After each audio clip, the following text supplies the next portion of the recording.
If you have influence, if you have a position of authority, if you have financial resources, leverage those for the purposes of Christ. But what we see in the Bible, what we see throughout church history is that real change happens behind the scenes, one person impacting another. If every single Christ follower decided that they were going to be Jesus with skin, they were going to intentionally impact for Christ that person in front of you, that spouse, that child, that client, that customer, that coworker, that boss, that neighbor, that student, that athlete, we would change the world.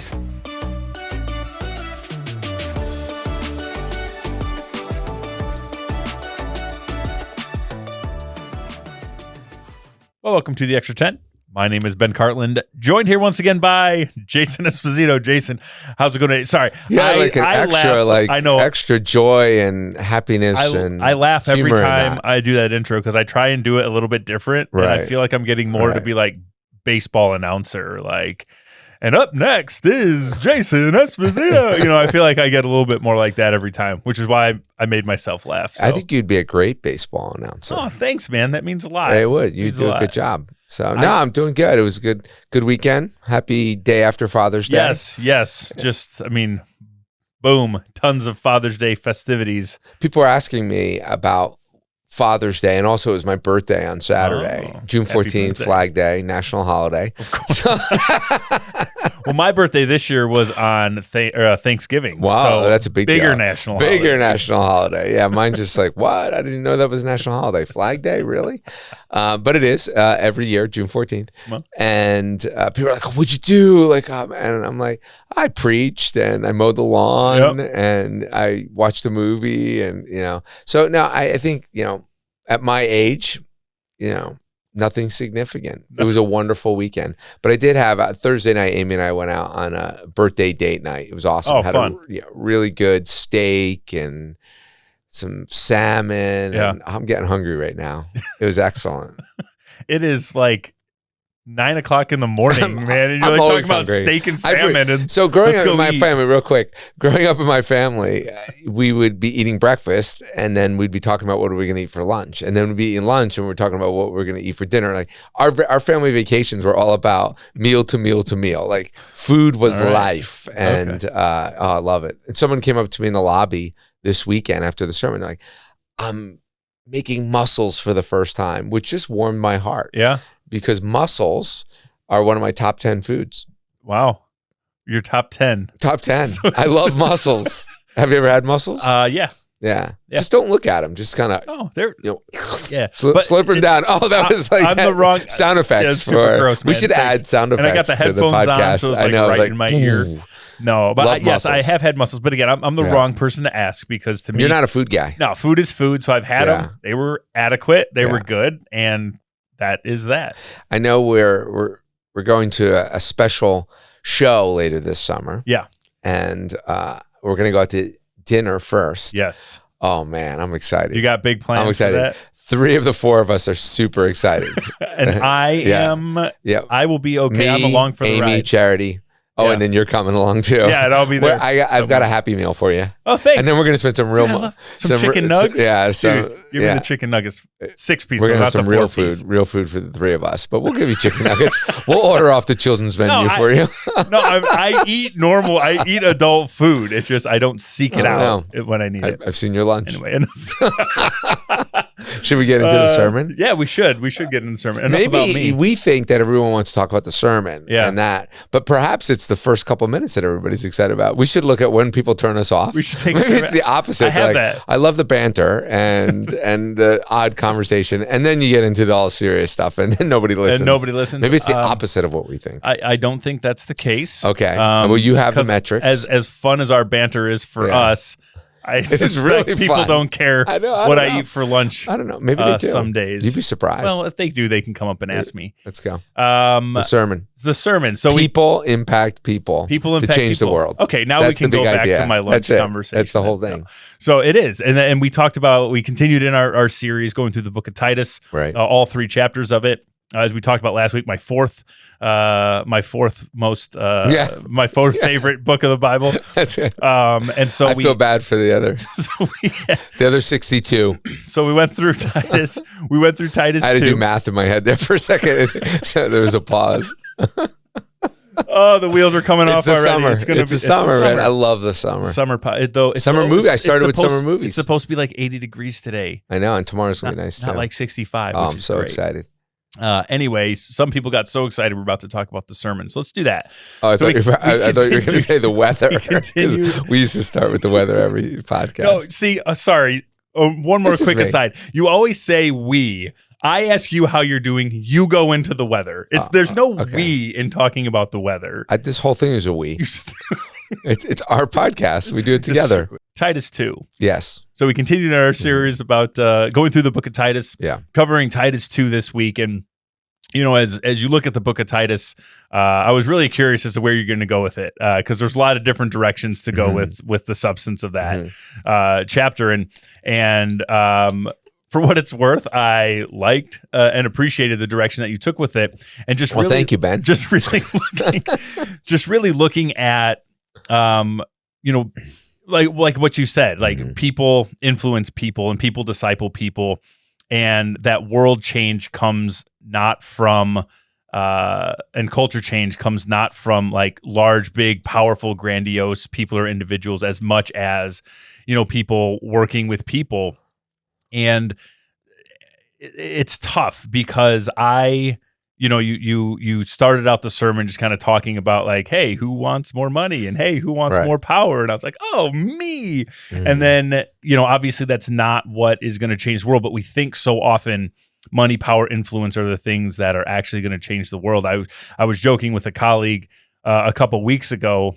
We were talking about the lottery and how big the lotteries get. And of course, it was like, well, of course I would give this much to God's work and I would be able to do so much with this money. And we were, it was kind of tongue-in-cheek conversation, but we talked so much about how if we could only have that much money or if we could only have that much influence, then we could change the world. And you kind of turn that on its head a little bit this week. It seems so dramatic to win the lottery. Well, it is dramatic. And then I'd be able to do all these things. And obviously, if you have influence, if you have a position of authority, if you have financial resources, leverage those for the purposes of Christ. But what we see in the Bible, what we see throughout church history is that real change happens behind the scenes. One person impacting another. If every single Christ follower, I had a couple conversations about this in the lobby this weekend, if just every single Christ follower decided that they were going to be Jesus with skin. They were going to intentionally impact for Christ that person in front of you, that spouse, that child, that client, that customer, that coworker, that boss, that neighbor, that student, that athlete. We would change the world. But it's not flashy. It's not dramatic. It's not I won the $1 billion lottery or I'm Taylor Swift and Pedro Pascal, two celebrities that, and that's great. They need to use their position of influence and resources, hopefully for the good, the betterment of humanity. As Christ followers, the world changes when we decide to pay attention to who God has already put in front of us and influence them positively for the purposes of Christ, which tags into Titus 2, where he lists out these different social categories. And that's the path forward. That's where that comes from. Paul saying, to act a certain way, to be a certain way. So morality matters in the social category you find yourself in. And he lists 5 ancient social categories that I highlighted in the sermon. Yeah. And so we need to think about what are the social categories today? Yeah. So that was going to be one of the questions that I had coming. You did list the ones that were in Titus, the social categories. And I'm not going to list them off the top of my head. I'll review. I know you can list older them off men. Yeah. Older men, which I kind of joked about, but it's true. Older men, generally people over 30. So we both are in that category. We are. Older men. Older women, which would have been younger than that because women generally got married in ancient Middle Eastern culture about 15 years old, 14 to 16 years old. And so, 20-something would be an older woman just reporting the news. And then younger men would be, under 30, and younger women would have been teenagers. And then slaves, which is the one that is challenging. And it's important for us to remember, just because the Bible says something doesn't mean it affirms something. Right. It's an important interpretive tool or hermeneutic. So Paul is recognizing the generation, the times that he lives in, the culture. Mm-hmm. And it would have been impossible to say, abolish slavery. Just him writing that just wouldn't have flown in that day. Not like that. But Paul did want to change the cultural category of slavery, as slavery is anti-God, anti-Jesus. And so he recognized the way to do it is to treat your slave as a brother, and for the slave to honor the master. Mm-hmm. And so he writes about that. And we looked at Titus, but there's other places. So if the slave owner, and again, slavery in ancient Roman culture was still one person owning another person, which is evil and wicked, but it wasn't like the slavery that we see in American history. Mm. It was often for a season, not for the entire life of the person. They were paying down a debt. There was other types of slavery as well. Mm. But so if the slave owner in ancient culture is to treat their slave like their brother, then how do you treat your brother? You're going to love them. You're going to care for them. You're going to value them. You're going to, they're going to become a family member. That's basically what Paul's doing. He said, in these categories, even the broken categories today, act as a Christ follower in such a way that the category itself is radically transformed. And we know that as you fast forward church history, that eventually occurred with the abolishing of slavery in the British Empire, and then later abolishing slavery in the United States. And so then what would you say, you kind of listed the 5 categories, and I'm not saying there needs to be 5, maybe there's 50, I don't know, but we don't need to go through them all. But what are some of the categories that you might have in our day and age? Mm-hmm. Some might be the same. Maybe an older man isn't 30 anymore. Maybe they're 50 or, whatever. Or 60. Or 60. Yeah. Hey. 60 is a new 50. There you go. I don't know. I'm not 60, but yeah, that's what they tell me. And so, so what are some of the categories that we might think about? And some of them might be the same. That's fine. But like categories we might think about today in our society, in our culture.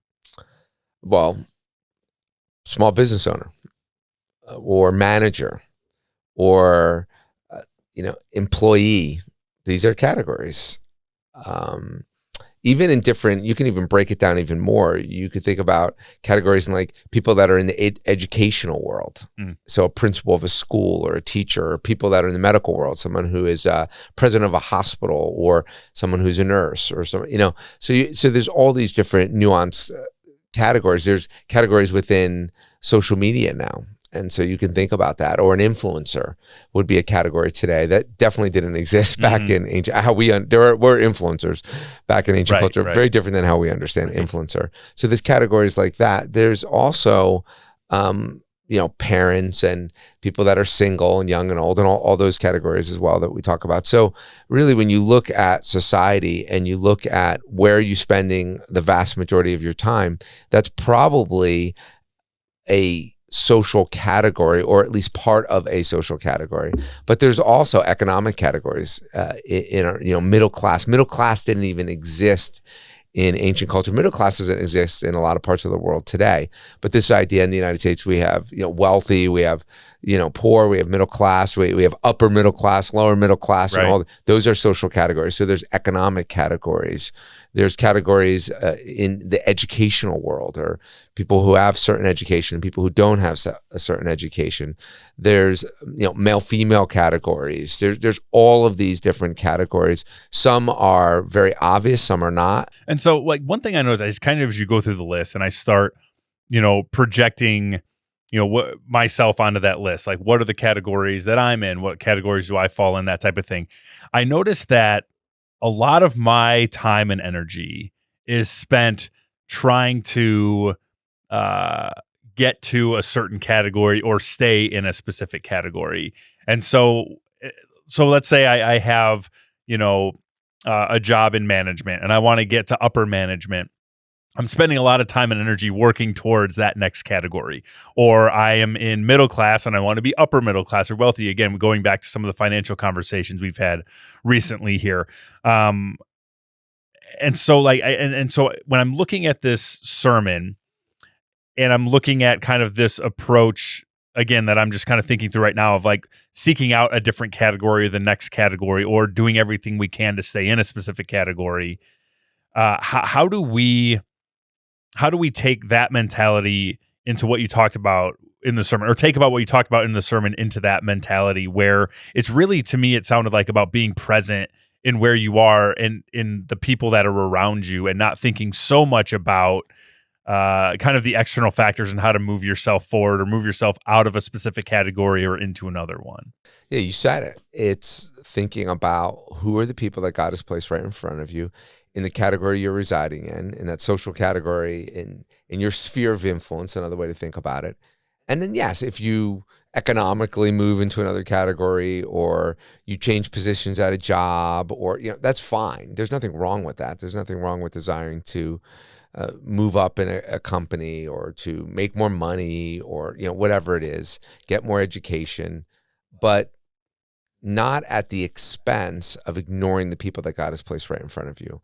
We are the Christ to the people that live next to us, the people in our own families, the people in our own church, the people that we work with, the people that we're on. I know, there's a big new indoor pickleball facility that opened up just down the road from here. And I'm not a big pickleball player, but maybe I should now because I'm getting older, as we talked about. You're in a pickleball league, or you're in a volleyball league, or you're in a community band, or whatever. Influence the people that God has put right in front of you. That is so crucial. And so it was Father's Day, so I highlighted dads as one example, but it's parents. So we could talk about parenting for a moment. The parents have such a crucial responsibility, and we need Christ-like parents. We need committed followers of Jesus who are parents to show up for their kids. And I give an example of dinner, or show up if your kid's in sports or dance or whatever, show up, and don't just show up physically, but emotionally show up. And that's for moms and dads. Right. But I specifically highlighted dads as it was Father's Day. So, and one of the things, the whole idea behind this sermon was how to change culture, right? And we have this, we want culture to be more Christ-like in general. And we see all these problems, or challenges in our culture, kind of going against that.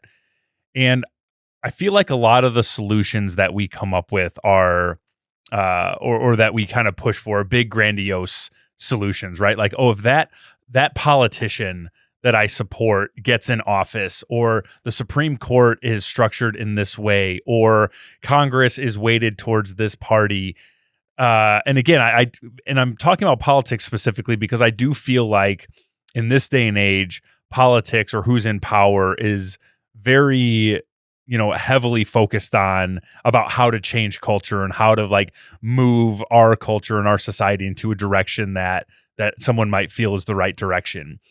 And so I guess how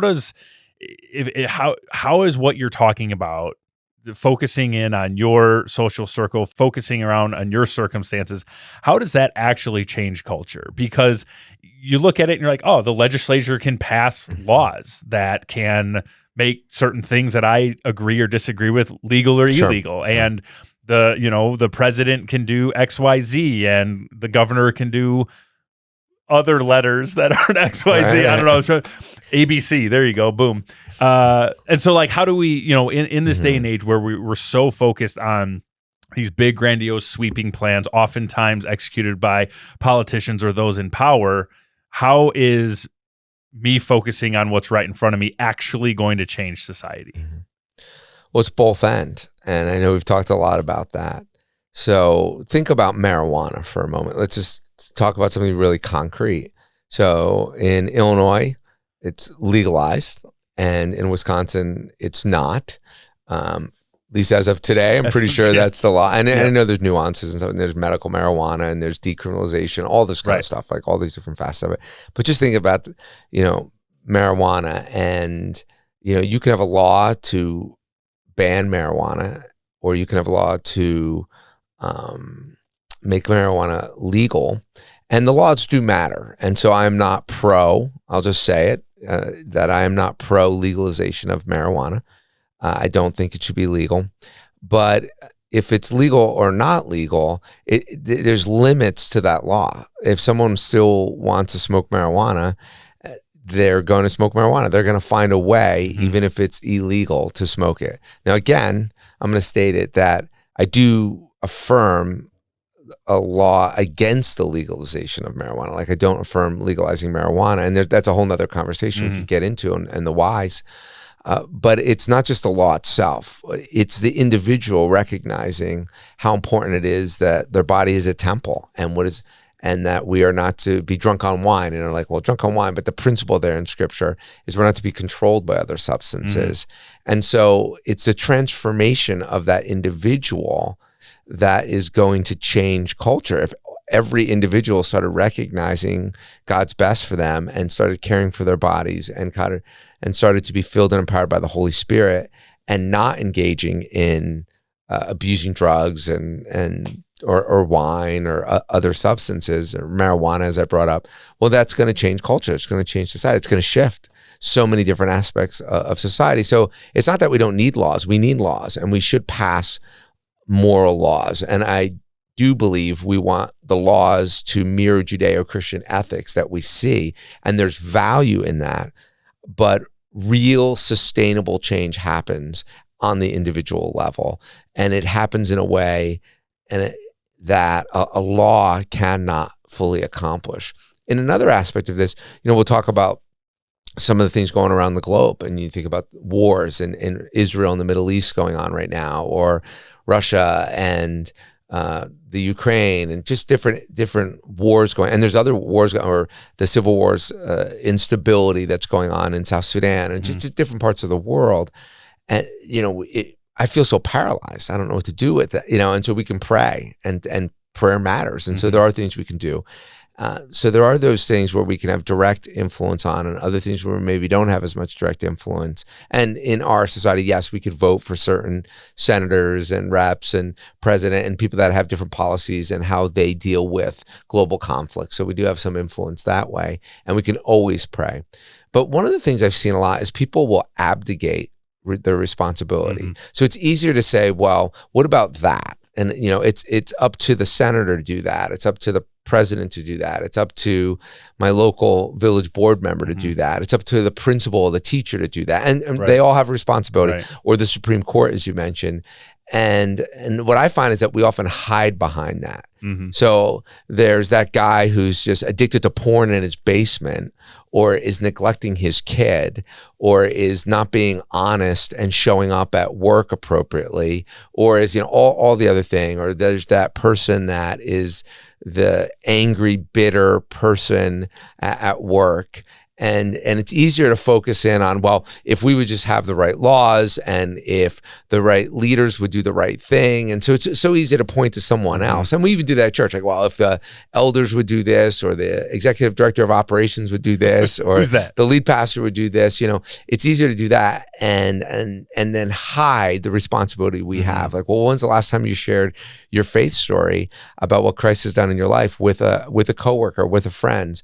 When's the last time you showed up and brought a meal to someone's house? When's the last time that you called someone and just checked in on them that is going through a hard time? When's the last time you dealt with your own sin issues, right? Your own unforgiveness, your own bitterness, your own just perverse use of sexuality, and in consuming porn or AI. I talked about AI sexual abuse that is just growing like at such a rapid rate, and that's going to be something we're really going to have to lean into. Is how do we protect our kids, and also how do we put up guards against so many of the sexual experiences that are now happening with this kind of virtual world that continues to emerge. Like, all of it, it's so much easier to be like, well, Ben needs to do this, and then I'm focusing on you, and I'm not really focusing on my own bitterness or anger, or my own selfishness and hoarding and lack of generosity, or whatever the issue is. So I'm going to say it one more time. It is important what the Supreme Court decides. It's important who the senators are, and who the president is. And it's important who our village administrators are. And it's important who our principals and pastors and community leaders and all the different things. Like that's important, and we need to influence in the roles that we have in society.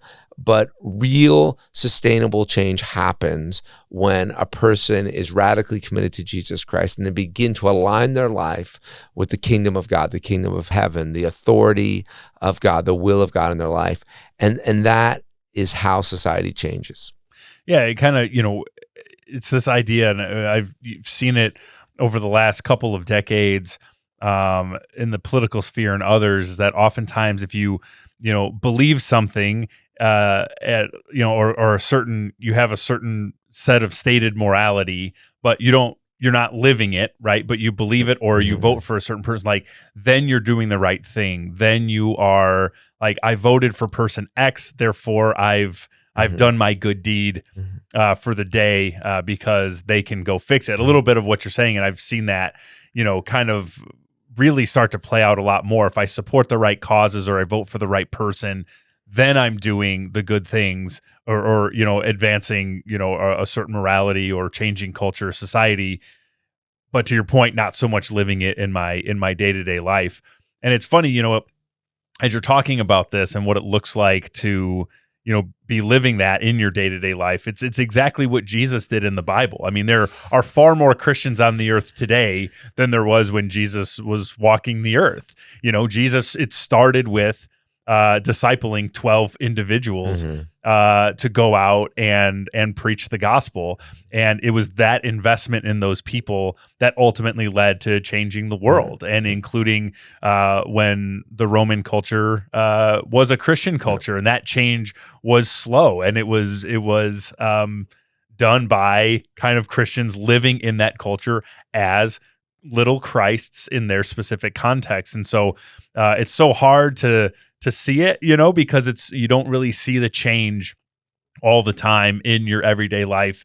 Even like investment in your kids, you might not see that for 20 or 30 years, and you might never see what that investment pays back, much less the friend or your neighbor or the grocery store worker or the barista that you see, every day. You might not see that investment, but it is that investment that ultimately does change the world. So, and I think it's so important because we like to put ourselves in, we talk about categories, social categories, but just categories like, in someone's phone, it's all about changing the laws, or it's all about who's elected, or it's all about, those things. And those, again, are important. I use the example of William Wilberforce. He was in Parliament, and he was the most public figure to abolish slavery throughout the British Empire. But there were a ton of other people that were involved in that, people unnamed, people unseen, people that were operating different in their regular everyday life. And so it is always both and. We need godly laws. We want godly leaders in every part of society, the CEO of that company, the doctor at that hospital, whatever it is.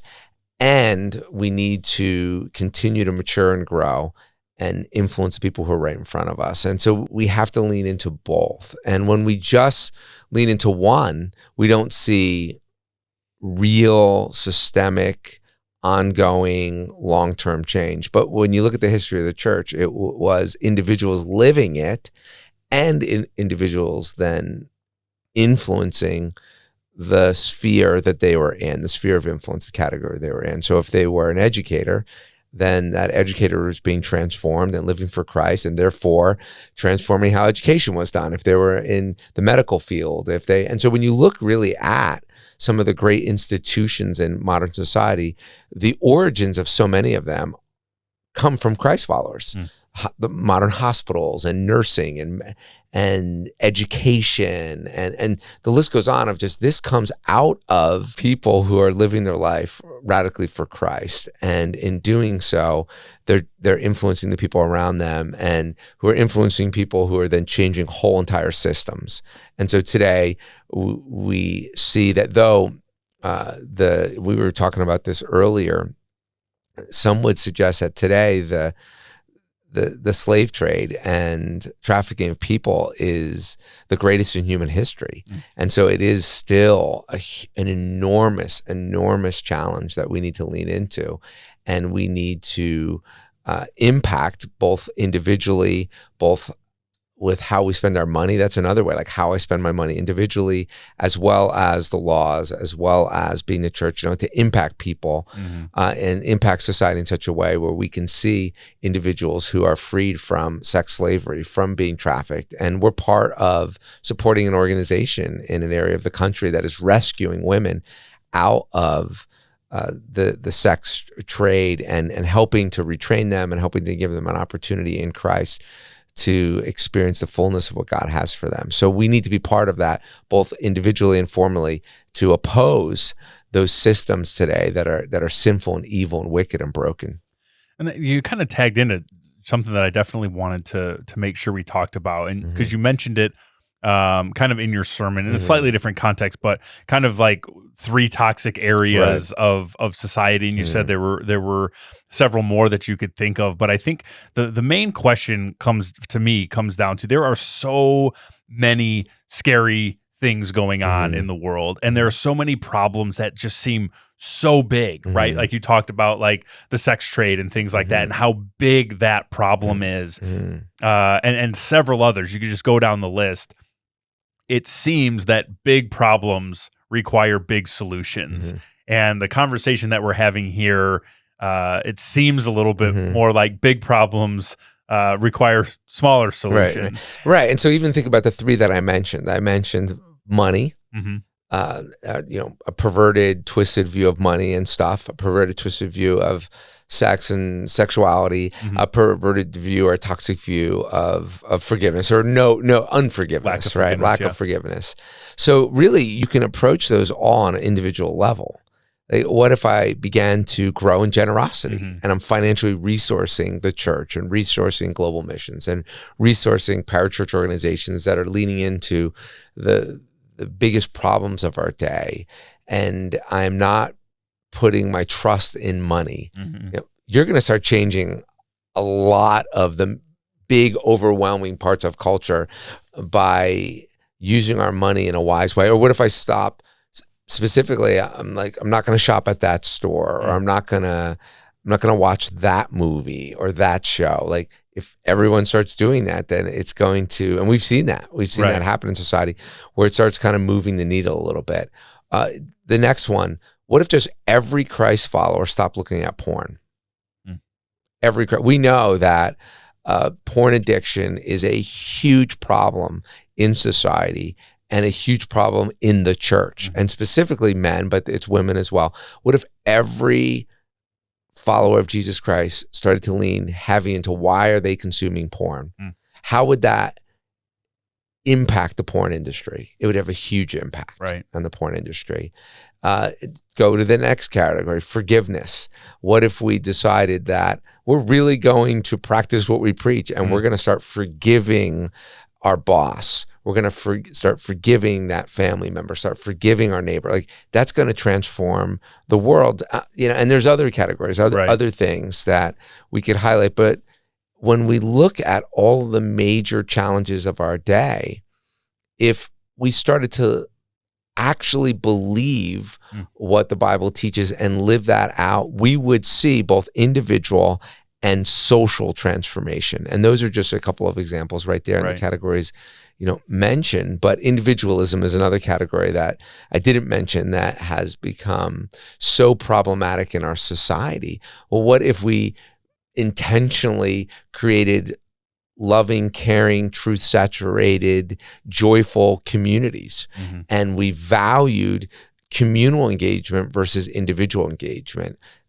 The shift in society would be positively systemic. It would be incredible, seismic, in the change. Yeah, it's interesting to put it in that context. Like, if you imagine that every Christ follower, did this overnight. Over 2 billion people claim Christ globally. How big of an impact 2 that would billion have. plus people. Think about that. Yeah. What if we were like, we want to starve the porn? And I know it sounds like I'm picking on that one, but that's one that we don't talk about a lot, and it's so pervasive and it's so destructive. We would 2 billion people, because there's hundreds and hundreds of millions of people that claim Christ that are consuming all types of perverse sexual activities and consuming the porn all that the porn industry Right. is putting out. Literally could starve out the areas of society that might not align with the Judeo-Christian ethic. But it starts with you. It starts with me. Like when I walk away from this microphone and start engaging my normal day, when I go home and walk through my door and see my kids and my family, that's where it starts, because it starts with your actions, my actions, and the actions of those listening to it. That's what matters. It's because it's not going to happen as one big movement in one single snap of a finger, but it's the singular choices and individual moments that will ultimately lead to that long-lasting change. And it ties into last week. It matters what we post on Instagram. And not even in a way of like we're trying to make a political statement or we're trying to make some theological statement. Like even what we continually celebrate in our Instagram or Facebook or TikTok posts. So celebrating, sometimes we can put good things on there, but if we're just celebrating that over and over again, like, so it's kind of funny, but I know I talk about food a lot. Like if I'm just posting food all the time, there's nothing like inherently wrong with that, but am I worshiping food? Right. Maybe some people think I do. Or am I a glutton? Yeah. Or, so I mean, we need to think about what we're posting on Instagram. We need to think about what we're posting on Facebook. We need to think about what we're putting on TikTok. We need to think about the bumper stickers we put on cars. I don't have bumper stickers on my cars, or the yard signs you stick in your yard. Like that's all like if all of us just began to pray, slow down, live in community, actually know and study the Bible, and begin to invite the Holy Spirit to have that actualize in our life, we would change the world. But I'm going to read it again. It starts with the person that God has already put in front of you. Be Jesus to them. Well, this is the Extra 10. My name is Ben Cartland here with Jason Esposito. Jason, thanks for stopping by today, man. Yeah, have a great day.